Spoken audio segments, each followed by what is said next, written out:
Hare Krishna.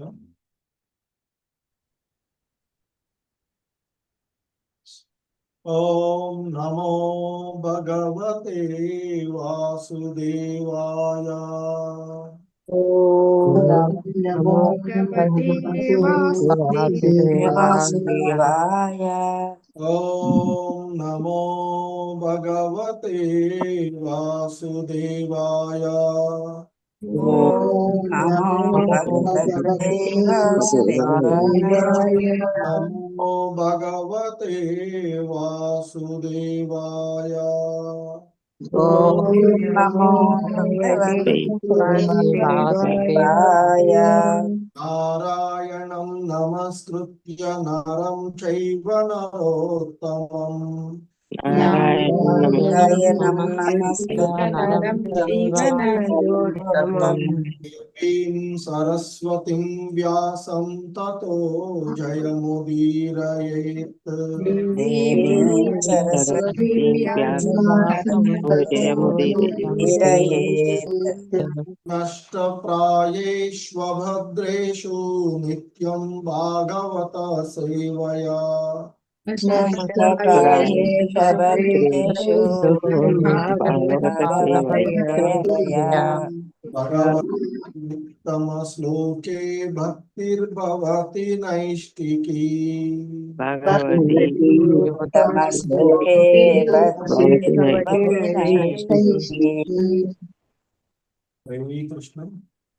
So ఈరోజు శ్రీమద్ భాగవతము మొదటి స్కందంలోని 2వ అధ్యాయంలోని 32వ శ్లోకాన్ని మనము ఈరోజు చూడబోతున్నటువంటి హరే కృష్ణ శ్లోకము.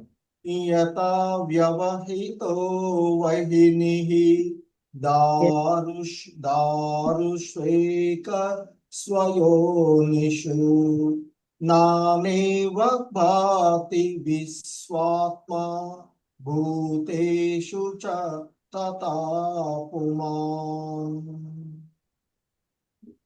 సో అగ్ని దారువునంతటను వ్యాపించియుండు రీతి దేవదేవుడైన వాసుదేవుడు పరమాత్మునిగా సమస్తమునందును వ్యాపించియుండును.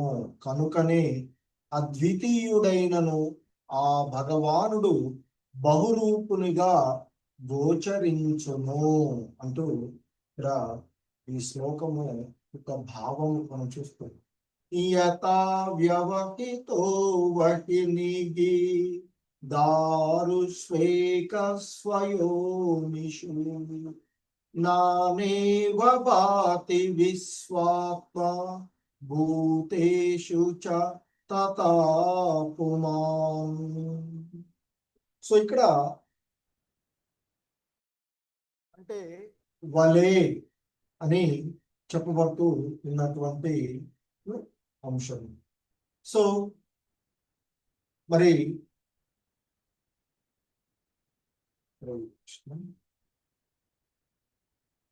యథాహి అంటే ఆ నిశ్చయంగా అవహిత నిండి ఉన్నటువంటి వహిని అంటే అగ్ని దారుషు అంటే కాష్టమునందు లేదా ఆ దారువు అంటే కట్టెల యందు. మరి ఇక్కడ ఏక స్వయోనిషు అంటే ఏక అంటే ఒకటే, స్వయోనిషు ఉత్పత్తికి కారణమైనటువంటి, నానా ఇవ అంటే బహురూపునిగా, భౌతి అంటే ప్రకాశించడము, విశ్వాత్మ అంటే పరమాత్ముడుగా ఈ విశ్వమంతటా అన్నిటిలోనూ వేరువేరుగా కనిపించేటువంటి ఆ దేవదేవుడైనటువంటి భగవంతుడు.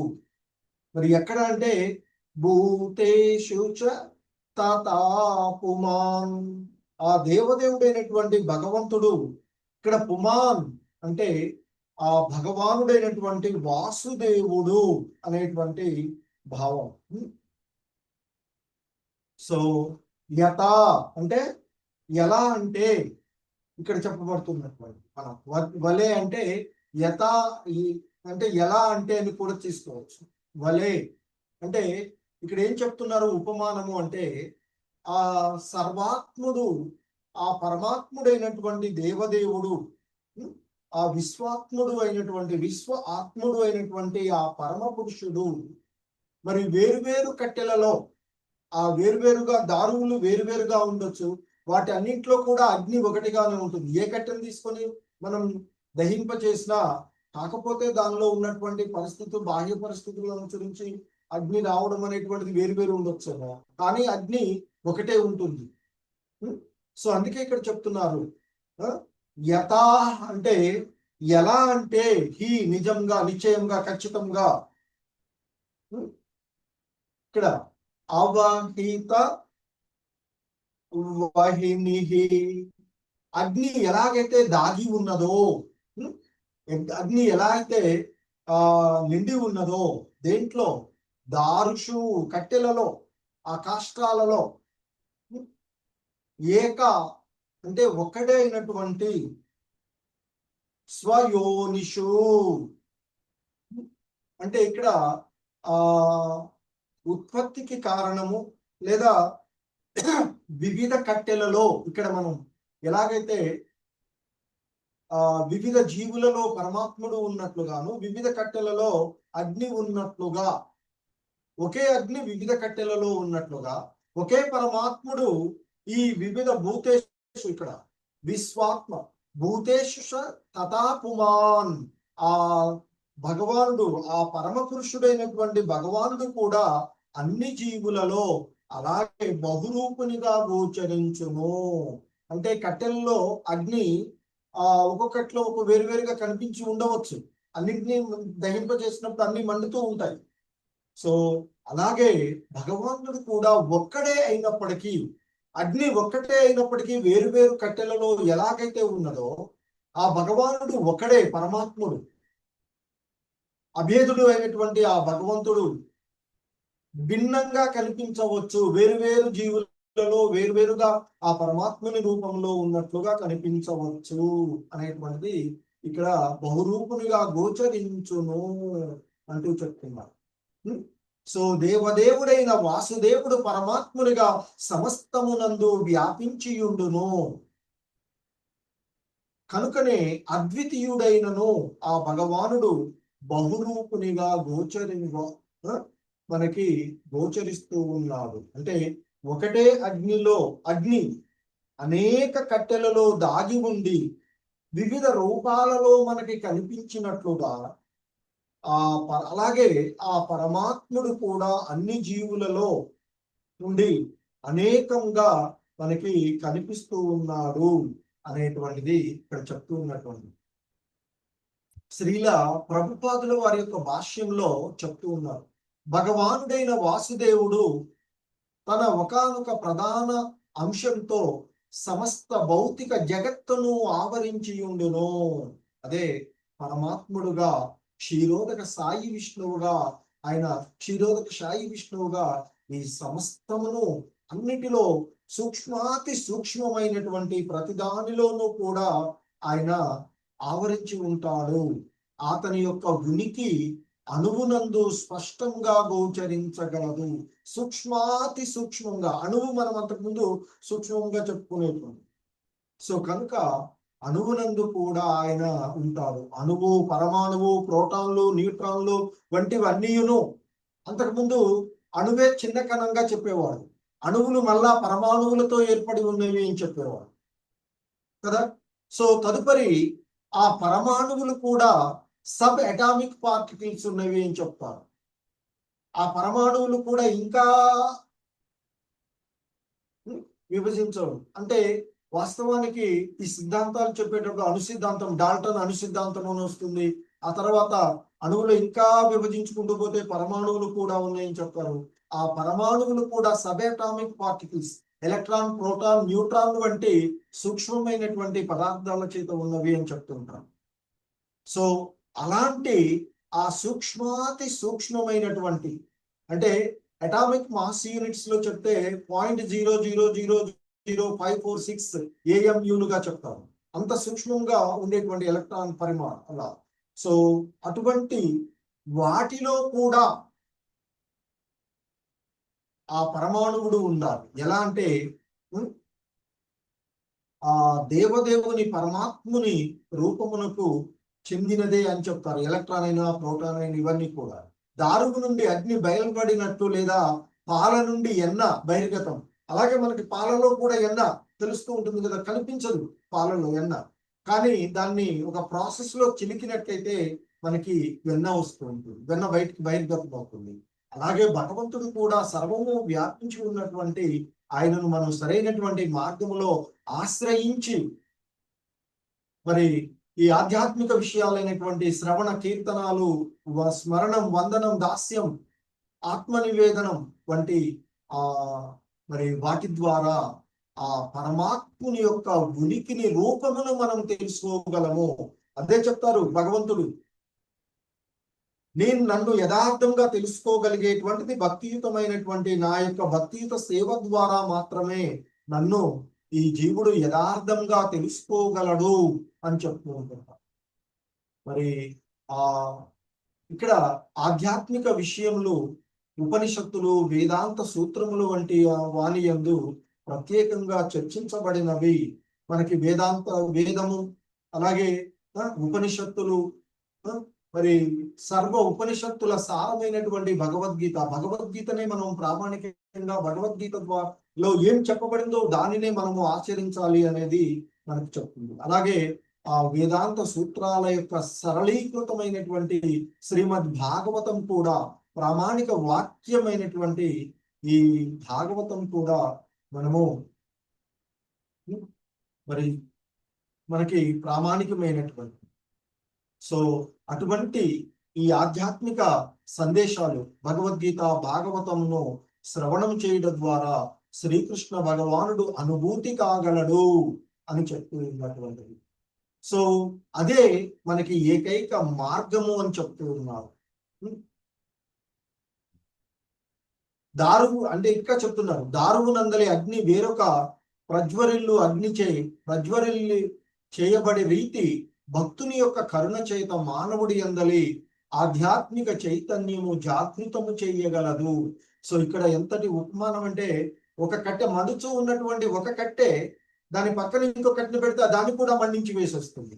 అలాగే ఒక విశుద్ధ భక్తుడు తన పక్కన ఈ భక్తుల యొక్క సాంగత్యంలో, సో భక్తులు ఉన్నప్పుడు భక్తుల యొక్క సాంగత్యంలో మనం చేరినట్లయితే వారి వలన మనం కూడా భగవంతుని యొక్క కరుణ, భక్తుల యొక్క కరుణ చేత మనలో అంతర్గతంగా దాగి ఉన్నటువంటి ఆధ్యాత్మిక చైతన్యము జాగృతం చేయబడుతుంది అని చెప్పారు.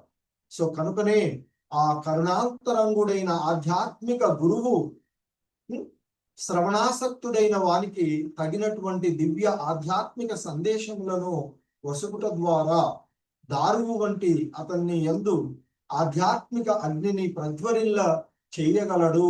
కనుక ప్రతి ఒక్కరూ ప్రామాణికుడైన గురువును శ్రవణాసక్తిని కలిగి ఉండి ఆశ్రయించవలను. ఒక గురువుని ఆశ్రయించేటప్పుడు భగవంతుని యొక్క లీలలు, గుణగణాలు, దివ్యమైనటువంటి చరిత్రలు, వీటిపైన ఆసక్తితో ఆయనను ఆశ్రయించాలి. కానీ ఏదో భౌతికమైనటువంటి ఆపేక్షతో, భౌతికమైనటువంటి విషయాల కోసం, లౌకికమైనటువంటి విషయాల కోసం, ఇంద్రియ భోగ వాంఛల కోసము ఒక ఆధ్యాత్మిక గురువుని ఆశ్రయించకూడదు అనేటువంటిది ఇక్కడ మనకు తెలియచేస్తూ ఉన్నటువంటి శ్రీల ప్రభుపాదుల వారు తెలియచేస్తూ ఉన్నారు. సో ఆ విధంగా ఆధ్యాత్మిక స్థితి క్రమంగా అనుభూతము కాగలదు. అంటే మనము ఆ విధమైనటువంటి భావనలతో ఒక ప్రామాణికమైనటువంటి ఆధ్యాత్మిక ఆచార్యుణ్ణి ఆశ్రయించినప్పుడు మరి ఆధ్యాత్మిక స్థితి ఆ జీవుడిలో క్రమంగా అనుభూతము కాగలదు అని చెప్తున్నారు. మానవులకు, జంతువులకు భేదం ఇచ్చటనే గలదు. ఎందుకంటే మానవులు మాత్రమే ఆ గురువును ఆశ్రయించి ఆయన యొక్క మార్గదర్శకంలో శ్రవణాసక్తి ద్వారా ఆయనను ఆశ్రయించడం ద్వారా ఆధ్యాత్మిక అనుభూతిని పొందగలడు. కనుకనే అనేక జన్మల తరువాత లభించినటువంటి ఈ మానవ జన్మను సఫలీకృతం చేసుకోవాలి. ఎందుకంటే తిరిగి భగవద్ధామాన్ని చేరుకోవడానికి ఒక మహోన్నతమైన అవకాశము ఈ మానవ జన్మ అని చెప్తున్నారు. సో కనుక ఈ లభించిన మానవ జన్మను సద్వినియోగపరుచుకుని ప్రతి ఒక్కడు కూడా తిరిగి మన స్వధామమైనటువంటి ఆ భగవంతుని యొక్క ధామాన్ని చేరుకోవాలి. అలా ఆ భగవంతుని ఎలా ఆశ్రయించాలి అనేటువంటిది మన చెప్పబడుతూ ఉన్నటువంటి అంశము. సో ముఖ్యంగా ఈ శ్లోకంలో అత్యంత ప్రసిద్ధమైనటువంటి ఉపమానము మనకి ఉన్నటువంటిది ఏంటంటే, ఒకే అగ్ని ఒకటే కానీ వేరు కట్టెలలో వేరు విధాలుగా కనిపి ఆ విధంగానే మరి ఆ పరమాత్ముడు ఒక్కడే అయినప్పటికీ అన్ని హృదయాలలోనూ